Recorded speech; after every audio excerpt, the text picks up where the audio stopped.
100%. When I got injured 12th grade year, it was devastating because I can't play with my family no more. Yes. Yeah. It was crazy because I ain't never torn up. You never been injured. Yeah. You know how it is to be injured.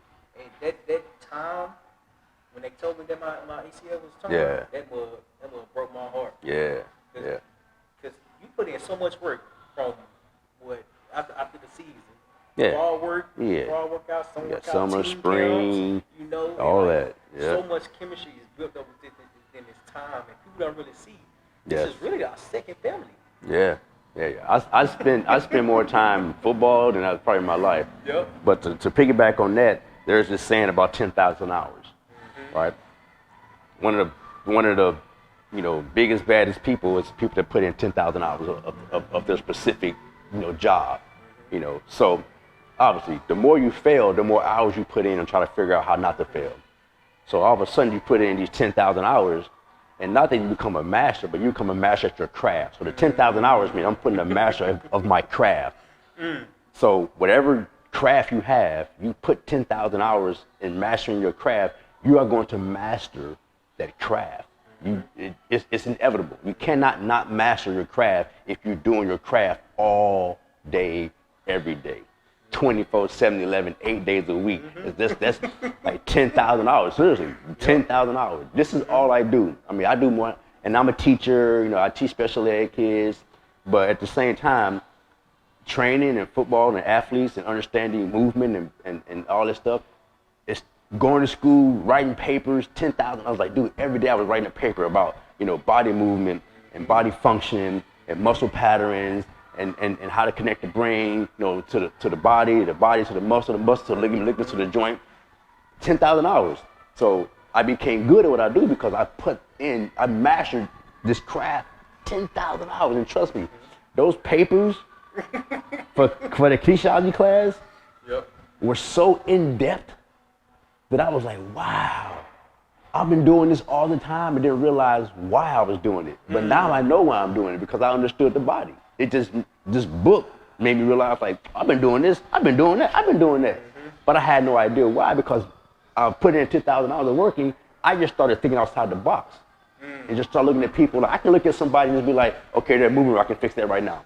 Without even reading a book. But when I read my book, I was like, oh my God, now this makes sense. Now this makes sense. And then I started talking to doctors and chiropractors and sports med doctors and people that did soft tissue work. And I had this whole list of people on my team. On my team that if I got something to bounce out, I'd be like, oh, let me call up Doc. Like, Doc, hey, what about the C6 and C7? How's it with your shoulder? Like, yeah, this is how you do it. How you know I'm gonna do it? I got a book. Like, I read it. Now I understand why a chiropractor adjusts the way they do. Perfect. I understand it now. There are some people that don't believe in chiropractic, and I understand that.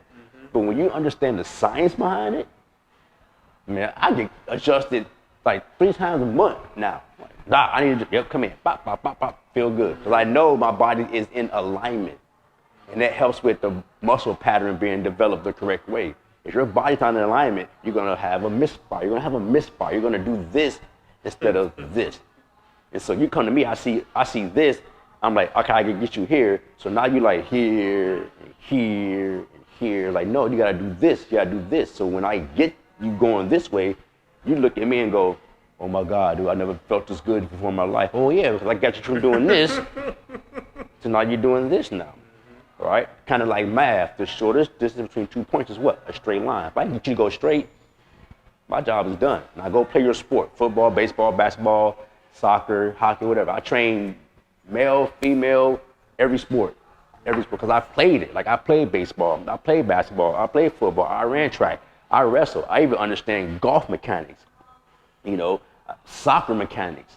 Like, I played it all. So once you understand, again, that 10,000 hours of failing and just, once you put 10,000 hours of your craft, you will master your craft. It's inevitable. You will master your craft. And then now it's your job to give that craft. Your job is to teach that craft. It's your job to open minds. It's your job to be the vessel, to keep putting out this good energy and teaching people to do the right thing. That's your job. If you do it wrong, God would take it from you. Like, I'm a big believer, like, if you're not doing your job right, he will take it from you.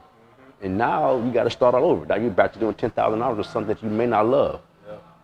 If you love, like I told Terrell, you love it, dude. You got to immerse your body into it. And some people won't understand that. You might lose some friends because you're immersed in something you're passionate about, and you're not going to go hang out, and you're not going to drink, and you're not going to do this, and you're not going to go to party. You're going to be immersed in what you're trying to master. So you're going to constantly read books on whatever your craft is. You're going to constantly read books on what you're trying to master. You're going to be staying up late, maybe watching something on YouTube or reading this on the internet. Like, you're going to keep expanding your mind and getting more education and understanding. If I want to be good at whatever it is, I have to put in the 10,000 hours. If I don't put 10,000 hours in, I'm not going to work, and it's not going to work. And then some people may think that I may be a joke. And that's, at the end of the day, you want to be able to speak people's language so they understand, okay, he understands what's going on. So now you can really work with that individual, whatever, whether you're a trainer, businessman, lawyer, doctor, teacher, whatever, coach, mother, father, brother, sister, it doesn't make a difference. You can put the work in, you're going to master your craft, 100%, no doubt, no doubt, no doubt. Hold on, Coach, I'm a Yeah. Alright, so we back. So, so you said 10,000 hours. You have to put 10,000 hours to master your craft. Yeah. When I started this journey, I thought I was gonna be a millionaire by next month. So I started like August. I thought I was gonna be a millionaire since September. But what I failed to realize, I don't have the experience. I don't have the knowledge in order to make the $1 million. And granted, that was my why when I first started. Yeah. As I kept going on, kept doing it, Right. I learned that that's not my why. That's not your why. If I'm pursuing money, okay, cool. Pursuing money is cool, but it's bigger than money. Money gonna come from your crowd. Money gonna come from what you love to do. Yep. And once I figured out my why switched, and I'm like, why am I chasing money? Yeah. I want to chase bringing value to people. Once I learned that, it was probably like next year, 2020, when I start to realize. When I meet you, 2019, 2020. I think it was 2020. 2020. Whenever I met you, I subconsciously was thinking about it. And we had that conversation, but I didn't think about it that day. I thought about it months after, like, what is my why? What do I love to do? What's your why, man? What brings me fulfillment? Yeah. When I actually sat down and started learning who I am, who I'm becoming, and who I'm looking forward to be, it's bigger than us. It's bigger than us. The value that we bring to each other, it's to bring value to everybody else to come accountable with us. Because I tell people now, one person there was like, I got like $200 to my name. He was like, what should I do? Invest in yourself. Invest in yourself. I can tell you invest in real estate. I can tell you invest in stocks. Invest in yourself, because if you don't invest in yourself, you're not developing a craft that you don't love to do. Yeah. And it takes time to realize that. And 10,000 hours, if you really want to be technical, it's more than that. Because you're going to be doing that craft every single day. So that 10,000 comes 12,000. 12,000 comes 14,000. 14,000 comes 80,000. 80,000 comes 100,000. Now you're putting all these hours in. Like I said, eventually you will master your craft. You just got to put that work in, man. And sometimes work means one thing: discipline. Work means discipline. Are you really disciplined enough to do this for that amount of time? Are you really disciplined enough to say, I can't go out, I got to put the work in? Are you disciplined enough to go, I got to get up and go do this? Discipline plays a huge part in what I do and what I teach, because if you don't have the discipline to do what it is outside of the gym, you won't have the discipline to do it inside the gym. And you only do it because I'm there pushing you. And we're all adults, and I can't tell you what to do, how to do it, when to do it, except for when I have you. But once you leave me, that's when, in essence, the real work begins. Is what happens when I'm not at the gym. Yep. Do I fall off the wagon, or do I stay disciplined, stay on the track, and just go, okay, tomorrow work out again? Or do I fall off the wagon and then start back all over again? Now you become that hamster that just in this wheel, you just keep doing this. You keep spinning, but you're not really going anywhere. You're staying in the same place. So don't stay in the same place. Like, you have to stay disciplined. You have to stay disciplined. You have to stay disciplined in order to get to where you want to go. Because if not, you would never get there. And then you're going to say to yourself, well, this was a bad dream. It's not a bad dream. You just wasn't disciplined. So let me ask, because being disciplined is really hard to do. Now, don't get us wrong. Like, you have to be disciplined, but there's days when there's hard days to actually keep going, actually be disciplined. It takes time to actually mentally train your body, your mind, your body, and what you're doing things. Like, I need to do this. I need to do this. So days can be hard. I'm telling you. If you ain't going through no hard days, you ain't trying. You ain't trying. You ain't learning either. You need to go through hard days so you can figure out who you are, who you become, what you can handle, what you can't handle. Because we can handle so much, but as long as we're not putting the effort to learn what we can handle, being disciplined goes out the window. Out the window. So let me ask you this: a new client, say I was coming to you, like, Coach, can I be your client? Yeah. What advice would you give me in order to start small and then work my way up to get more comfortable being disciplined? Here's the first thing I would say. The first thing I would say is, what do you want to get out of it?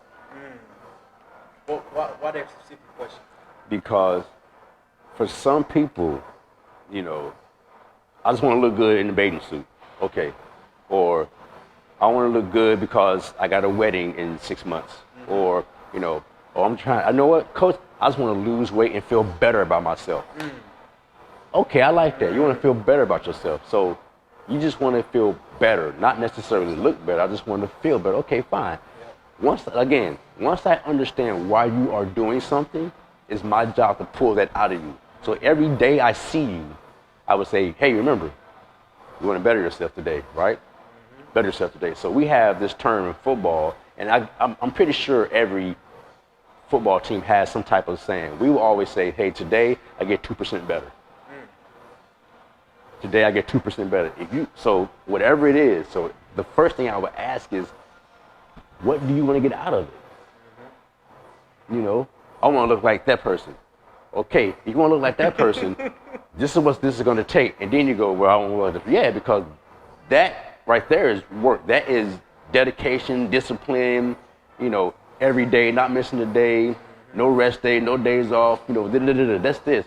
Or you know what? I just want to lose weight because, like a woman, I had a baby, and like, oh yeah, cool, I got you. I know why.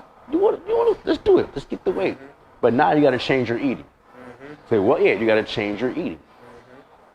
Women, most their problems is eating because they're not a man. So they produce obviously estrogen, which is not testosterone. That's why men can take a year off, lift weights, and look good in like 6 months. A woman can't do that. So for you ladies, you say, well, those girls on TV, those girls are taking testosterone shots to look like that. So that's wrong. So they have a natural and a shape, and then they have the body build. The natural is what you want, and then the shape what you want. Just change your diet. Just change your diet. And again, changing diet means maybe cutting out certain things. We're not gonna talk about that, but sometimes you just gotta know what you can't drink. I'm sorry. You just can't drink alcohol. So when I say that to most people and they look at me like, I know right then, you won't last. Yeah. You won't last 2 days. Yep. Because I'm going to be on you about you cannot drink. Again, we're all adults and I can't tell you what to do. But when you walk out that door and you become back to who you are, you boomerang back to who you were, lift the weights won't do anything for you. It won't. Then you're gonna be like, you didn't do your job. No, you didn't do your job. You didn't do your job. This is a marriage. It has to work. In this marriage, we have to be on the same page. If not, you're gonna tell me, I paid you money, you didn't do your job. No, I'm gonna say, you didn't do your job. You can leave. I don't care. I don't need your money. I don't need your problem. You didn't do your job. If you do your job, this job will be more sufficient. You'll go, okay, now I understand. But if you don't do your job, and why you want something, you want to get out of it, I can't help you. Like, bye. Like, you gotta want to help yourself first. And then yeah. Seek help. Because you said something earlier. You was like, you have to be able to explain things to a kid. It's not just to a kid. It's to everybody. Everybody. Because everybody wants the complexity of the answer. And there's no complexity. It's just like, just do it. Yep. I'm gonna give you a prime example. I was talking to my homeboy Alex. I was like, man, I want to start playing the piano. I want to start learn how to play the piano. I was like, you got any tips? He was like, just do it every day. You mind if I cuss? Nah, I'm good. I was like, damn. Yeah. That's simple. That's it. Just do it every day. So now I'm got a routine to where like I'm constantly. I'm if I put like 30 minutes in, 30 minutes an hour, I'm figuring out a song, figuring out the notes. I'm just constantly getting the movement down so that way like I'm comfortable with doing it. I'm comfortable without 10,000 hours. Yep. And just repetition. Yep. Repetition. Over and over and over and over and over and over. And then once you master that, now you can start. Now, once you master now, you can start flipping it. Like, okay, I'm working on this now. I got something in my mind. I'm gonna work on this now. But now you have your foundation is laid. You've mastered your craft. Now you can expand on it and expand on it and expand over to where you go. Okay, now I'm gonna write a song. Because eventually, playing any instrument, you know, you want to write a song. Yep. I'm gonna say, my dad sang with Earth, Wind, and Fire. I've been around music my whole entire life, you know, but I understood what they were doing. Like, even at a young age, like, okay, everybody has their pieces to Earth, Wind, and Fire. You know, with Philip Bailey, you know, Verdine White, Maurice White, everybody had their pieces. You gotta come together, but if y'all don't do it as a group, you're gonna have that one weak link in that chain. It's not gonna work. I agree. It's not. So when you are doing a musical, you at the end you want to become a singer songwriter or pianist and write the notes, and now you sell it and do whatever. That's $10,000. And it's crazy that you said that because what I came to realize, the thing about music, there's multiple instruments, multiple pieces that go into this. It's like football. There's multiple pieces that go into this. Just like life, there's multiple pieces that go into this. But we just, once we get out the situation where we're a team, get the being grown, living our everyday life, now we start to realize that we have to do everything by ourselves. Yep. We have to do everything by ourselves. That's not the case. This whole time you've been growing up, you've been in some type of event, some type of place to where you're around a lot of people. Yep. And the fact that where I'm from Little Rock, Arkansas. Yeah. My mom was born in Fordyce, Arkansas. I remember you telling me that. Yep. I think that's why you got a connection. Yep. I'm like, Fordyce, man, that place is country. Yes, sir. Yes, sir. You want to see me down there. So growing up, we didn't see what success is. Yes. What is success? Right. We don't know what that is. Granted, my mom did a fantastic job raising both me and my two brothers. Yes. By herself. But that's the only thing we seen. She didn't go to work 2 days, 2-3 jobs. You saw the grind. You saw the grind, man. Yep, you saw the grind. How important that was. Yep. When I went to Arkansas, like in March, I learned so much more about my mom than I ever. Yeah. Oh yeah. Just the fact that she's constantly growing. She's constantly growing. And what I came to realize, people were like, man, I'm too old to do this. I'm too young to do this. No, you're not. No, you're not. You're limiting yourself to what you can accomplish because you don't know what you can accomplish. Yeah. You don't know what you can do. Just like networking. Yeah. You get in a room with other trainers, now your mind blown because somebody's doing something different that you want to do. Yeah. Somebody's doing something different that you ain't never thought of. Yeah. Like there's multiple tricks to do things. Yes. Always teaching. Always teaching, always learning. Always teaching. Always teaching, yes. Always learning. My first meetup, I went there and it was just like nothing but positive vibes. Everybody wanted success for the other person. How can I help you? Do you need help with things? No, I'm just starting out. If you get stuck, here's my number. Give me a call whenever. And the fact that I was able to see that, now I know what I can become. Yeah. Now I'm learning that it's all about your mind, your self-limitations. It's about discipline. It takes time. Take time because, like you said earlier, you was like, what you learn, you got to get back. I just told my homeboy Lewis this. I said, whatever you're learning, he was like, because I post a lot on social media. Right. He was like, I see what you're doing. He was like, you're doing a good job. I said, man, just because I'm doing this doesn't mean you can't do it. Right. Because he loved cars. I said, I don't like cars, but you love cars. And he got a TikTok.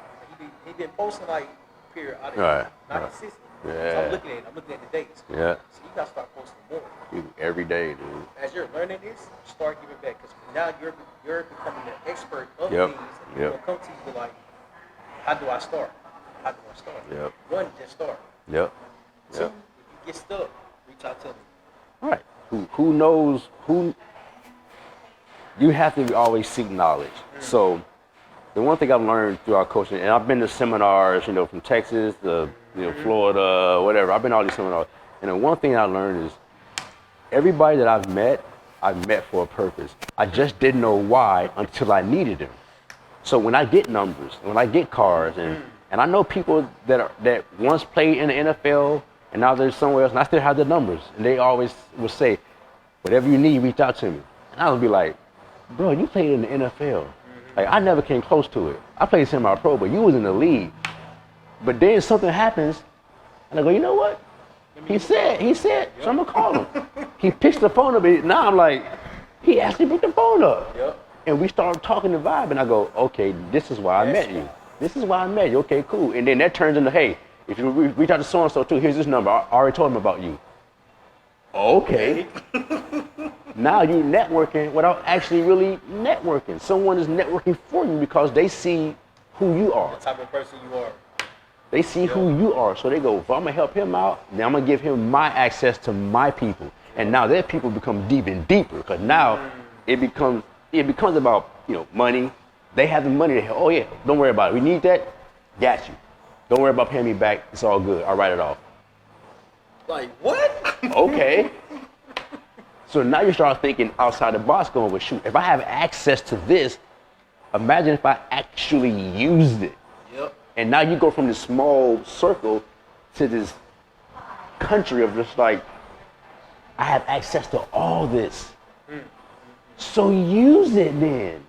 Use it. So understand, whoever's out there, if you meet somebody and they say, call me, don't go, I ain't never. Eventually you will probably have to call that person. But you don't know why until the why happens. So when the why happens, you go, oh, I'm gonna call this person I met. They can help me because they said, and so I'm gonna call. They pick the phone up. Now you establish a rapport. Now you establish a relationship. And then that person leads you to this person. That person leads you to that person. Next thing you know, you got 6 people that you can rely on that you only come from one person. And that's what it comes down to. And now you become a source of a reliable resource. It's like, okay, now they can call me now because I know what I'm doing. I know what I'm talking about because I have my supporting cast. Cool. As I said, I have doctors on my team I can call. I have athletes, current and retired, that are on my team I can call for any reason, for anything. But until I need them, the relationship is just, that's a guy that I know. It's my boy, we good. I don't need him just yet. But then when I need him, I call them and they pick up. It's like, wow, you actually picked up the phone? That says a lot about you as a person because you're a Hall of Famer and you this and you make X amount of money and you make way more than me. You drive with it. You pick the phone up, that says a lot about you as a person. So now I know I can rely on that person. Yep. I can talk to him day or night. And when someone says, call me anytime, the first thing you go is, man, I can't call you anytime. And then one day, it may be midnight. And you say, that person I'm calling anytime, I'm calling right now. They pick that phone up, your mind's gonna be blown, and now you establish a relationship with that person.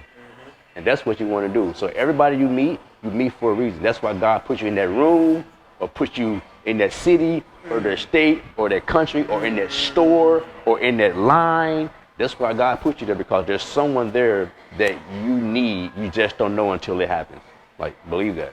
And listen, man, Coach Lee, you were speaking none of them. Because that's true, because when you actually have somebody's number, cool, you got a number. But you might not need it today. You might not need it tomorrow. You might not need it next month. But the fact that you have the number, you have access to them.